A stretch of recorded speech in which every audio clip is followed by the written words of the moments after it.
네. 2시 반에 1차 전수조사 결과 나옵니다. LH 일부 직원들의 불법 투기 의혹으로 시작된 이번 사태, 의혹의 범위와 논란이 일파만파 확대되고 번지고 있는 상황이죠. 이번 의혹을 처음으로 제기한 시민단체에 계시는 분입니다. 참여연대 정책위원이기도 하고 민주사회를 위한 변호사 모임의 개혁입법추진위원장 맡고 계신 김남근 변호사 연결해서 좀 말씀 나눠보도록 하겠습니다. 안녕하십니까? 예, 안녕하십니까? 예, 이 땅 투기 의혹 제기한 지 한 열흘 정도 지났잖아요. 여보세요? 예, 그렇습니다. 파장이 상당한데 이렇게까지 파장이 커질 거라고 기자회견 당시엔 예상하셨습니까? 뭐 이제 시민단체가 제보가 들어오게 되면 그게 우리 사회에 알려야 될 공익적인 내용이라면 이제 뭐 반드시 그 부분을 세상에 알리는 역할을 해야 되는 것이고요. 예. 파장 뭐 이런 것들은 고려하지 않았습니다. 그런데 파장은 상당히 좀 커지고 있는 것이고 여러 수사, 조사 그리고 또 의혹 같은 것들에 대한 확인들 계속 이루어지고 있습니다. 지금 정부 자체 조사 있고 또 경찰이 압수수색도 착수하는 등 수사에 속도를 내고 있는데 그러면 이 방향은 제대로 가고 있다고 보세요? 아니면 어떤 부분들이 좀 부족하다고 보십니까? 지금 이제 전수조사는 그 공직자들의 명단하고 네. 전산 기록에 나와 있는 신도시와 그 주변 지역에 있는 최근 한 3, 4년 사이에 있어의 토지 거래들을 비교를 해서 그 공직자들의 자기 이름으로 토지 거래를 한 것들을 찾아내는 것들이거든요. 네. 그럼 당연히 이제 여기는 이제 한계가 있겠죠. 예. 이 고위공직자 같은 경우에는 차명으로 거래했을 가능성들도 많이 있고 또 이 공직자들이 토지 거래를 했다고 해서 미공개 정보를 이용한 것인지 허위의 영농 계획서를 내서 농지를 취득한 것인지 그런 건 뭐 전산 사료를 대조해 보는 것만으로 나오지 않지 않겠습니까? 그러니까 결국 그 부분들은 이제 경찰로 넘겨서 경찰에서 이제 강제 수사를 통해 가지고 그런 범죄 혐의와 관련된 것들이 있느냐를 이제 조사를 해야 될 것입니다.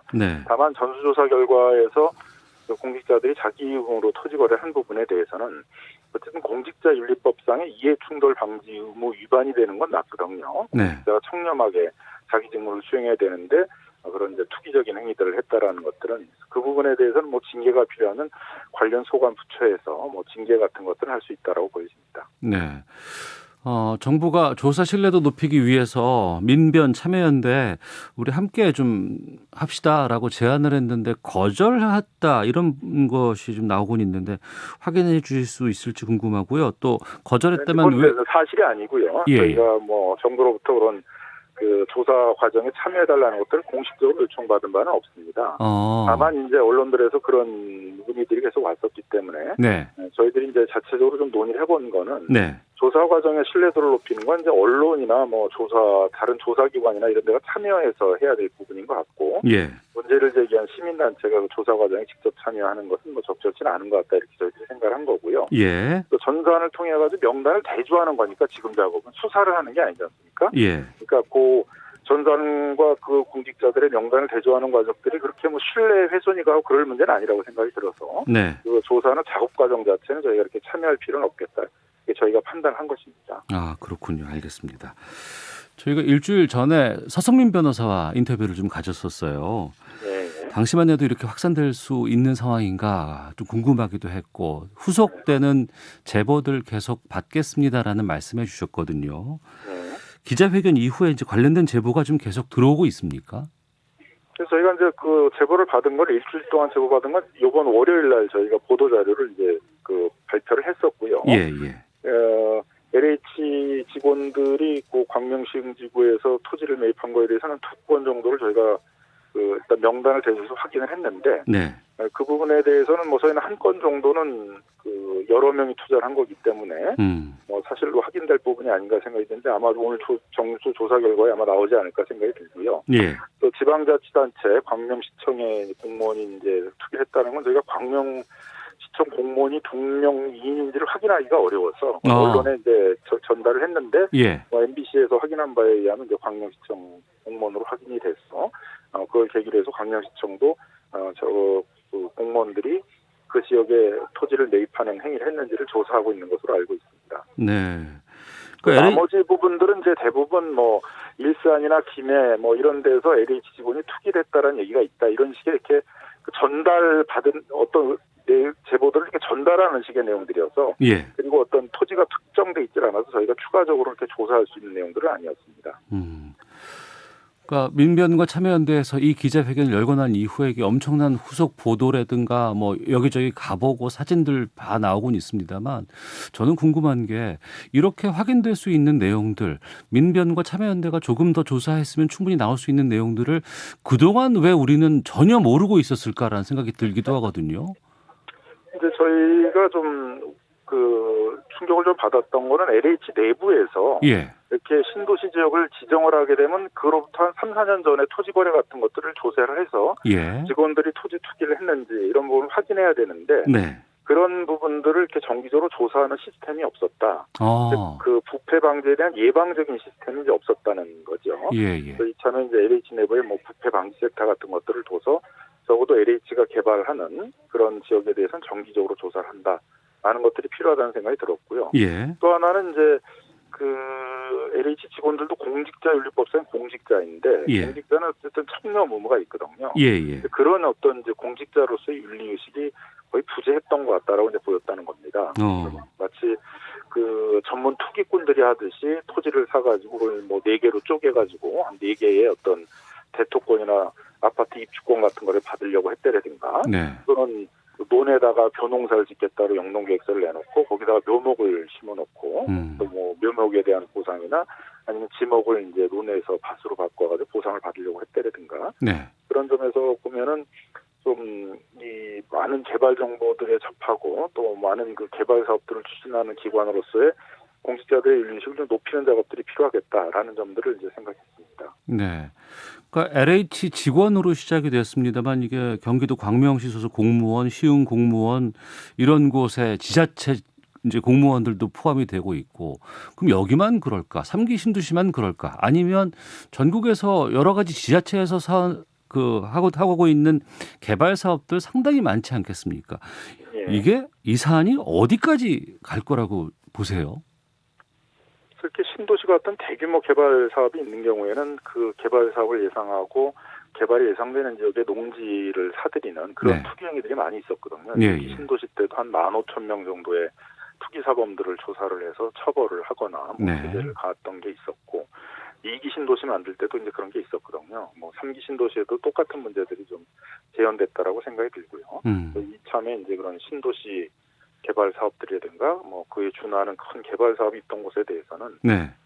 공직자들에 대해서는 한번 전수조사를 해서 공직자들이 그런 투기 행위에 참여했는지도 확인할 필요가 있고 공직자뿐만이 아니라 외진에 네. 농사를 짓지도 않으면서 허위의 영농계획서를 내서 농사를 지을 것처럼 해서 농지를 취득하고 한 행위들에 대해서도 그런 농지 투기 행위에 대해서도 한번 전면적인 조사가 필요하지 않을까 생각이 듭니다. 네, 공직자가 실명으로 거래를 했을 경우에는 뭐 지금의 여러 가지 여론이라든가 또 워낙 많은 분들이 공분해서 하고 있기 때문에 이 부분들은 어떻게 좀 처리가 될 것 같은데 앞서 말씀해 주셨던 이 차명 거래라든가 제3자를 통해서 이런 정보를 흘려서 이득을 취한 사람들 있지 않겠습니까? 이거는 지금 다 조사나 이런 것들이 가능할까요? 다른 사람의 명의로 부동산을 이제 매입했을 경우에서는 부동산 실명법 위반이어서 그 자체로 형사처벌 조항도 있고 토지 대금의 30%까지 과징금을 물리도록 되어 있습니다. 차명으로 부동산을 취득한다는 게 상당히 위험한 행위라고 생각을 했기 때문에 네. 그런 이제 LH 직원들이 자기 이름으로 토지를 매입했을 가능성이 상당히 있다라고 보여지고요. 네. 그럼에도 불구하고 이제 고위공직자나 이런 사람들은 그 자체가 엄청난 이제 자기의 어떤 관리에 타격이 되니까 차명으로 토지를 매입했을 가능성도 있기 때문에 그런 부분들은 결국 강제 수사를 통해서 네. 경찰에서 수사를 해야 될 부분이라고 생각을 합니다. 예. 그 부분인데 내부 정보를 이용해서 부동산 투기할 경우에 엄벌에 처하는 이 부분 이게 지금 우리로서 현재로서는 쉽지 않다라는 지적이 있습니다. 확인 좀 부탁드리겠습니다. 미공개 정보를 이용했다면 그 미공개 정보를 다루는 부서의 직원이 토지를 매입했다 하면 쉽겠죠. 상대적으로 네. 어느 정도 추정이 될 텐데 예. 대부분 지금 여기 토지를 매집한 사람들이 토지 보상과 직원들인데 토지 보상과의 직원들이 직접 이 신도시 개발을 지정하거나 하는 정보를 다루지는 않거든요. 예. 그러니까 정보를 제공받았을 가능성들, 정보가 그 내부에서 잘 관리가 안 돼서 흘러나왔을 때 그걸 이용했을 가능성 같은 것들이 있거든요. 예. 그럼 이런 부분들은 이제 처벌할 수 있는 조항이 없기 때문에 네. 그래서 이 민변과 참여연대는 지금 공공주택특별법에는 그 비밀을 누설한 자만 처벌하게 되는데 그 누설된 정보를 제공받은 자, 누설된 정보를 알게 된 걸 이용해서 이제 투기를 한 사람들에 대해서까지 처벌하는 그런 법률을 만들자라는 것을 입법 청원을 하고 있습니다. 네. 8847님, 저도 놀라고 있습니다. 공기업이 이런 일을 하다니 어이가 없습니다. 지금 21세기 대한민국입니다. 너무 황당하다는 말씀도 주셨고, 5541님은 공무원들의 불법 투기 아이들에게 부끄럽습니다. 어른으로서 할 말이 없네요라는 말씀도 주셨는데, 지금 이 LH 직원들이 자기 돈 다 투자한 게 아니고 대출받아서 이루어졌다고 하고, 이 대출이 해당 그 관련된 한 은행이나 농협 지점에서 한 곳에서 주로 이루어졌다고 하거든요. 그러면 이런 그 내부 정보, 미공개 정보가 이런 은행권, 대출과 관련해서 아니면 이걸 통해서 또 부동산 업계까지 좀 이렇게 퍼지지 않을까라는 의심도 드는데, 정부 정책 관련해서 지자체, 유관기관과 같은 정보가 새나갈 수 있는 통로가 좀 많다는 건 어떻게 보고 계십니까? 아무래도 이제 이런 대규모의 개발 사업하는 것들이 그 정보를 관리한다는 거에 상당히 어려움이 있을 겁니다. 네. 그래서 사전에 뭐 정보가 유출될 수도 있고 또는 그 정보가 유출되지 않더라도 대략 이제 대규모의 개발 사업을 한다면 어디가 그런 대규모의 개발 사업을 할 곳으로 예상되는지 같은 것들은 그런 전문적인 투기꾼들은 이제 예상을 할 수가 있는 것들이거든요. 예. 이제 그러다 보니까 그 농지 투기들이 많아지는데 저는 뭐 이번 기회에 예를 들면 시흥 광명지구 같은 경우에 농사 지을 사람들이 그렇게 하겠다는 사람이 우리나라에 많지는 않지 않습니까? 예, 농지 거래는 1년에 한 번이나 뭐 있을까 말까 한 것들인데 시흥 광명지구에는 3, 4년 동안에 농지 거래가 뭐 하면 저희가 본 것만도 한 130건 이상의 이런 거래들이 있거든요. 예. 그리고 주소도 이제 뭐 송파, 강남 이런 데 있는 사람들이 산 걸 보면 허위의 영농계획서를 내 가지고 농사를 짓지 않을 것이면서도 이제 농사를 짓겠다고 해서 농지를 이제 투기 목적으로 사둔 것이죠. 네. 농지 관리가 제대로 안 됐다는 것입니다. 그래서 시흥시, 광명시가 그런 농지 보존 행정을 제대로 안 했다는 것이 되는데 현장에 거의 안 나가본 거죠. 네. 이참에 한번 좀 경기도 같은 데서도 특별대책반을 꾸려가지고 실제 농사를 짓지 않으면서 투기 목적으로 농지를 이제 사둔 사람들에 대해서는 조사를 해서 농지법 위반 혐의가 드러나는 경우에는 저는 뭐 매각 명령 같은 적극적인 행정 조치를 할 필요가 있다 이렇게 생각이 듭니다. 네.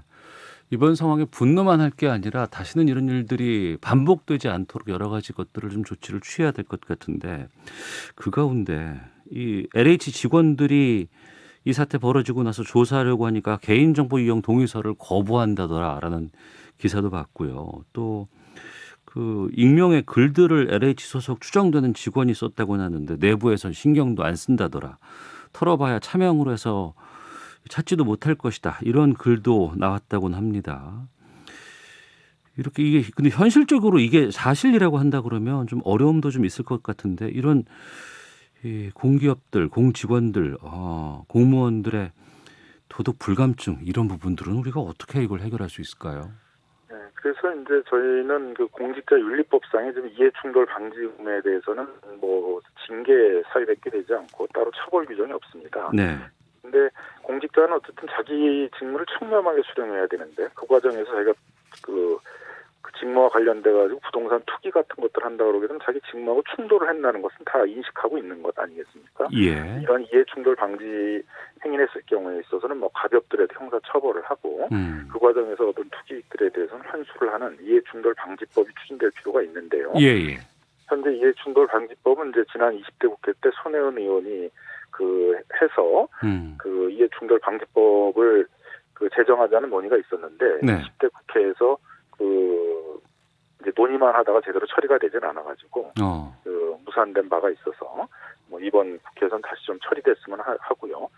그다음에 이제 LH 직원 같은 공직자들에 대해서는 원래 이제 청렴서약을 받아야 되거든요. 청렴서약의 내용에는 이제 그런 실사용 목적의 토지 거래 같은 건 하지 않겠다라든가 또 그런 걸 조사를 할 때는 뭐 정보 제공 동의서 같은 걸 제출하겠다. 아마 LH에서 그런 투기 목적이 의심되니까 매각하라 그러면 매각하겠다. 뭐 이제 이런 어떤 서약들을 하게 해야 되는데 네. 이런 부분도 좀 충실하게 되지 않은 게 아닌가 생각이 들어서 다시 LH 내에서 그런 청렴 서약 의무도 받고 좀 청렴 교육도 강화하고 하는 조치도 필요하고 예. 부패 방지 센터 같은 것들을 만들어서 사전에 사전적으로 정기적으로 이런 부패 행위들이 일어나는지를 좀 조사하는 작업 같은 것이 필요하지 않을까 생각이 듭니다. 예. 능소화 두 아들맘께서 현재만의 일일까요? 과거 건까지 다 찾아서 이익 환수해야 합니다라고 말씀해 주셨고 많은 분들께서 이 의견에 공감을 하실 것 같은데 정작 환수를 한다 그러면 이걸 어느 정도로 환수를 해야 될지 그리고 이게 과거에 했던 것인데 지금에 와서 환수가 가능할지란 궁금증도 좀 있습니다만. 현재도 부패방지법의 업무상 비밀을 이용해서 투기 행위를 한 경우에는 이제 그 몰수 추징들을 할 수 있도록 되어 있습니다. 네. 근데 이제 미공개 정보를 이용했다는 게 입증이 돼야 되는 거죠. 예. 그게 입증이 안 되는 경우는 지금 환수할 수 있는 방식이 없어서 그런 경우는 이제 현행 방법으로 간접적으로 가능한 정도는 허위의 영농 계획서를 내서 그렇게 이제 농지를 취득한 경우에 실제로 농사를 안 짓는 경우는 매각 명령을 할 수가 있거든요. 예.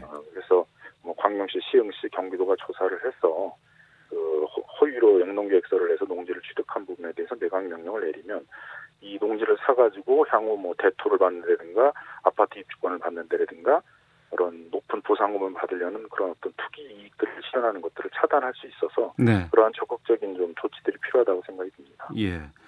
민변과 참여연대가 고구마를 캤는데 이 줄기가 어디까지 갈지 정말 궁금하기도 합니다. 잠시 뒤에 2시 반에 1차 합동조사단 결과 발표가 있다고는 하는데 앞으로 뭐 어떤 것들이 좀 더 챙겨봐야 될 부분인 건지 아니면 또 국민들께 좀 하고 싶은 말씀 있으시면 끝으로 좀 말씀해 주시죠. 이참에 좀 공직사회에 있어서의 이 어떤 청렴의식 같은 게 많이 떨어져 있구나라는 게 확인됐으니까 그런 네. 부분들을 좀 높이고 또 부패 방지 시스템도 강화한 다음에 신도시 개발 사업은 계속 추진이 돼야 됩니다. 예. 이미 이 신도시에서 저렴한 주택들이 공급이 돼서 내 집 마련에 꿈을 갖고 있는 그런 젊은 세대들도 많이 있고 또 공공임대주택 같은 것들이 많이 공급이 돼서 어떤 안정적인 주거를 희망하고 있는 그런 서민층들도 많이 있기 때문에 네. 마치 이제 이 일을 얘기로 해가지고 이걸 민간 개발로 돌려야 된다는 얘기들이 있는데 민간 개발로 돌리게 되면 대형 건설사들이 와서 이 토지들을 2배, 3배를 주고 살려고 하고 그렇게 되게 되면 여기에 투기라는 사람들만 많은 이익들을 갖다가 주는 것밖에 되지 않거든요. 예. 그리고 여기서 분양하는 주택들은 결국 비싼 주택들이 될 거고 그리고 젊은 세대들이 신도시 개발을 통해 가지고 지금 기존 주택값이 너무 비싸가지고 기존 주택은 못 사고 여기서 나오는 어떤 부담 가능한 저렴한 주택들을 뭐 가지고 내 집 마련을 하거나 안정적인 그런 임대차를 하겠다라는 꿈들이 사라질 수 있기 때문에 네. 그런 점들은 좀 정부가 유념을 해서 공직사회에 한번 기강을 잡은 다음에 원래 계획대로 잘 추진하는 작업들은 해야 될 것입니다. 알겠습니다. 아유, 고생 많으셨고요. 오늘 말씀 여기까지 듣도록 하겠습니다. 감사합니다. 네, 감사합니다. 예. 자, 지금까지 김남근 변호사와 함께했습니다.